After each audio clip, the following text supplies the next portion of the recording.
அனைத்து இந்திய அண்ணா திராவிட முன்னேற்ற கழகத்தின் சார்பில் தலைமை தேர்தல் அதிகாரியை பற்றி ஒரு மனு கொடுத்தோம். அதாவது தமிழ்நாட்டில் நடைபெறுகிற தேர்தல், பாராளுமன்ற தேர்தல் நியாயமாகவும் சுதந்திரமாகவும் வெளிப்படைத்தன்மையுடையதாகவும் நேர்மையாகவும் நடக்குதான்னு ஒரு சந்தேகத்தை ஏற்படுத்தியிருக்கிறது. குறிப்பாக சேலத்தில் முன்னாள் அமைச்சர் செல்வ கணபதி திராவிட முன்னேற்ற கழகத்தினுடைய வேட்பாளராக போட்டியிடுகிறார். அவருக்கு 2 வாக்குகள் இருக்கு. இது கிரிமினல் அஃபென்ஸ், அதாவது செக்ஷன் 17 ஆஃப் ஆர்பி ஆக்ட்ல அவ்வாறு 2 வாக்குகள் இருந்தால் அது தப்புன்னு சொல்லியிருக்காங்க. அது மட்டும் இல்லாமல் செக்ஷன் 31 ஆஃப் ஆர்பி ஆக்ட் அது தண்டனைக்குரிய குற்றம் சொல்லியிருக்கு. அவங்க வாக்குரிமை அப்ப போயிடும். அப்ப வாக்குரிமை இல்லாத ஒருவர் எப்படி தேர்தலில் போட்டியிட முடியுங்கிறது எங்களுடைய கேள்வி. இதை தேர்தல் அதிகாரிகிட்ட சொன்னோம்.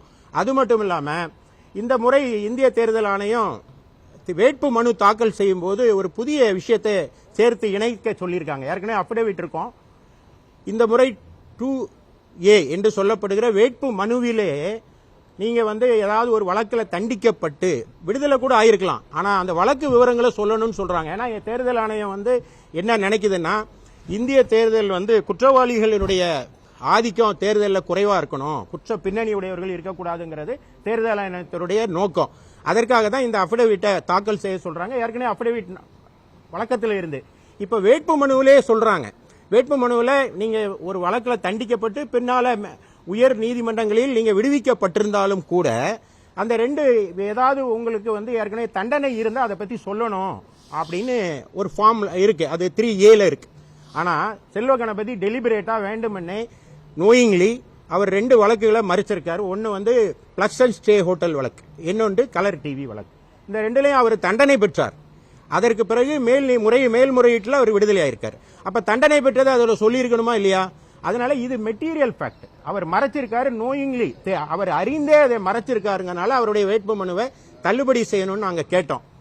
அப்ப தள்ளுபடி அதை அந்த மாவட்ட தேர்தல் அதிகாரி இயந்திரத்தனமாக, அதாவது மெக்கானிக்கலின்னு நாங்க லீகல்ல சொல்லுவோம், நான் அப்ளிகேஷன் ஆஃப் மைண்ட், அதை மனதை செலுத்தாமல் அவர் மெக்கானிக்கலா இயந்திரத்தனமாக செயல்பட்டு அந்த மனுவை ஏற்றுக்கொண்டது தவறு. இப்போ நாளைக்கு தேர்தலில் அவர் வெற்றி பெற முடியாது, வெற்றி பெற்ற அந்த தேர்தல் செல்லாது. ஏன்னா தேர்தல் வழக்குன்னு வரும்போது இந்த விஷயம் மெட்டீரியல் ஃபேக்ட் மறைச்சிருக்காரு. எலெக்ஷன் கமிஷனுடைய நோக்கத்துக்கு எதிராக அதை ஒரு 2 வழக்குகளில் அவர் தண்டனை பெற்ற விவரத்தை அவர் விடுதலையானார்னு அதில் எழுதணும். எந்த நீதிமன்றத்தால் விடுதலை செய்யப்பட்டார்னு அதில் குறிச்சிருக்கணும். அப்ப தேர்தல் ஆணையத்துடைய நோக்கத்துக்கு எதிராக அந்த அபிடவிட், அந்த வேட்பு மனு இருக்கிறதுனால அந்த வேட்பு மனு நிராகரிக்கப்பட்டிருக்க வேண்டும். அது மட்டும் இல்லாம கோயம்புத்தூர்ல அதை விட பெரிய குத்து. கோயம்புத்தூர்ல பாஜக வேட்பாளர் அண்ணாமலை ஒரு அபிடவிட் தாக்கல் பண்றாரு. அபிடவிட் நான் ஜுடிஷியல் ஸ்டாம்ப் பேப்பர்ல இருக்கணும். இதுக்கு சர்க்குலர் இருக்கு, எலெக்ஷன் கமிஷனுடைய சர்க்குலர் இருக்கு, சென்னை உயர்நீதிமன்றத்தினுடைய உத்தரவு இருக்கு. 2017 ஒரு வழக்குல உத்தரவாவே போட்டிருக்காங்க எவ்வளவு ரூபா ஸ்டாம்ப் பேப்பர்ல அது இருக்கணும், அது ஜுடிஷியலா நான் ஜுடிஷியலான்னு. இப்போ அவர் வேட்பு மனு தாக்கல் செய்தது கோர்ட் ஃபீஸ் ஸ்டாம்பை ஒட்டியிருக்காரு. அவர் கோர்ட்டுக்கு தான் கட்டணத்தை செலுத்தியிருக்காரு வழியா தேர்தல் ஆணையத்துக்கு செலுத்தல. இதன் மூலமாக அவர் அந்த நாமினேஷனே செல்லாது. அப்போ அந்த நாமினேஷன் செல்லாது என்பதை அங்க இருக்கிற மற்ற வேட்பாளர்கள், அதிமுக வேட்பாளர்கள் எடுத்து சொல்றாங்க.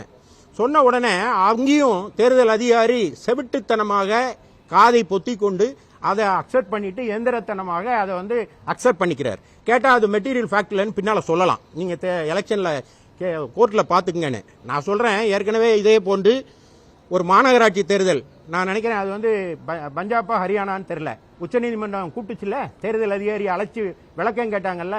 அதனால அதிகாரிகள் தவறு செய்தால் தண்டிக்கப்படணுங்கிறது எங்களுடைய வாதம். நான் அதை எலெக்ஷன் கமிஷன்ல ஏற்கனவே தெரிவிச்சிருக்கிறோம்.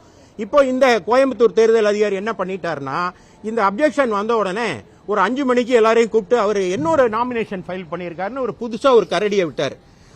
அதுவும் தப்பு, அது சட்டவிரோதம். எப்படின்னா இன்னொரு நாமினேஷன் அபிடவிட் அவர் தாக்கல் செய்திருந்தா அது எப்படி செல்லும் அப்படின்னா, அவருக்கு ஒரு செக்லிஸ்ட் கொடுப்பாங்க.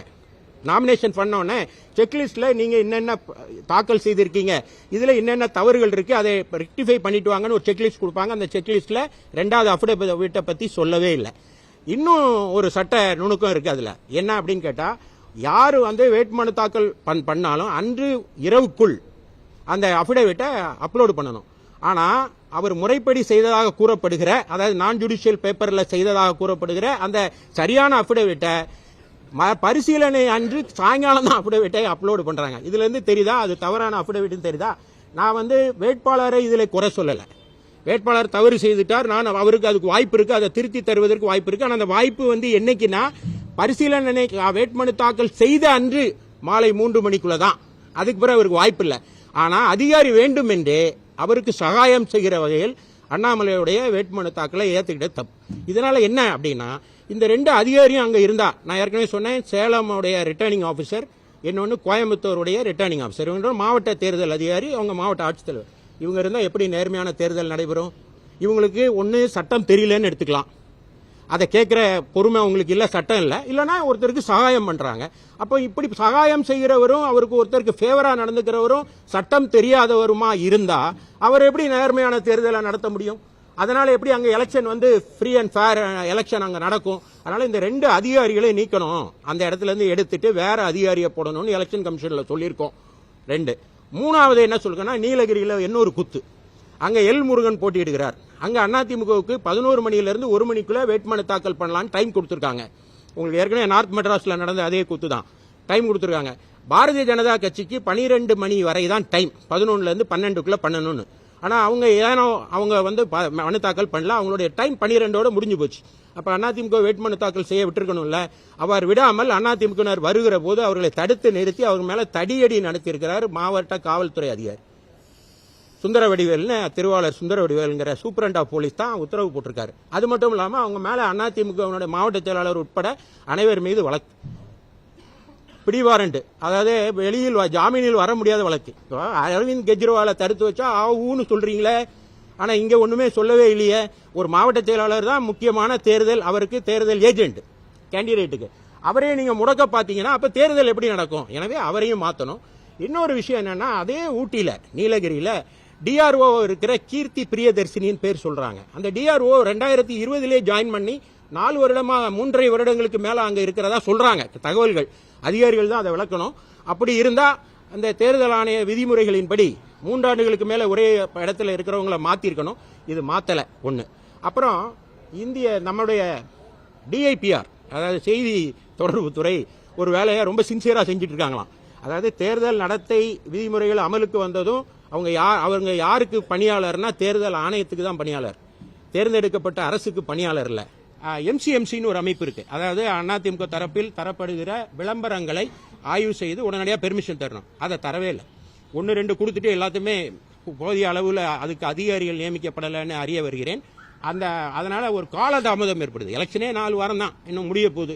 அப்போ எங்களுடைய நாங்கள் கொடுக்குற விளம்பரங்களை உடனடியாக ஆய்வு செய்து அதற்கான அத்தாட்சியை தந்தாதான் நாங்கள் தொலைக்காட்சிகளில் அதை ஒளிபரப்ப முடியும், பொது ஊடகங்களில் வெளியிட முடியும். அதனால அதையும் விரைவுபடுத்த சொல்லியிருக்கேன். ஆக மொத்தம் நீங்க இதெல்லாம் பாத்தீங்கன்னா சட்ட ரீதியா இப்ப நான் பேசினேன். அதாவது கோயம்புத்தூர், சேலம், ஈரோடு 2 கலெக்டர்களுடைய தவறான நடவடிக்கை அவங்கள மாற்றணும். நீலகிரி எஸ்பி அவருடைய நடவடிக்கை ஒருதலை பட்சமானது, அவரையும் அந்த இடத்துல இருந்து மாற்றணும். கீர்த்தி ஒரு டிஆர்ஓ, அவங்களும் 4 வருடமா தொடர்ந்து 3 வருடத்துக்கு மேல இருக்காங்கன்னு சொல்லியிருக்கேன். டிஐபிஆர் ஆபீசர்ஸை பத்தி சொல்லியிருக்கேன். இதெல்லாம் லீகல் பாயிண்ட்ஸ். பொலிட்டிக்கலா ஒன்று சொல்லணும்னு நான் நினைக்கிறேன். நீங்க எல்லாரும் இப்போ அண்ணாமலை கோயம்புத்தூர்ல ஒரு தவறா அஃபிடவிட் பண்ணியிருக்காரு அப்படின்னு அதிமுக சார்பில் நாங்கள் சொல்றோம். ஆனால் அண்ணாமலையை பத்தி பேச ஆரம்பிச்ச உடனே வேகமாக குதிச்சு பேசுறவங்க யாரு? திராவிட முன்னேற்ற கழகம். ஏன் வாய் மூடி இருக்காங்க? ஏன் கம்ப்ளைண்டே கொடுக்கலையே? ஏன் எலெக்ஷன் கமிஷன்ல அங்கேயே உங்களுக்கு வாய்ப்பு இருந்தும் இதுவரை எதுவுமே வாயை திறக்காதனால எனக்கு என்ன சந்தேகம் வருதுன்னா, இப்ப தெரியுதா கள்ள கூட்டணி யாரோடு இருக்கிறது என்பதையும் உங்கள் கவனத்துக்கு விட்டு விடுகிறேன். செய்திகளை உடனுக்குடனும் துல்லியமாகவும் தெரிந்து கொள்ள சப்ஸ்கிரைப் பண்ணுங்க.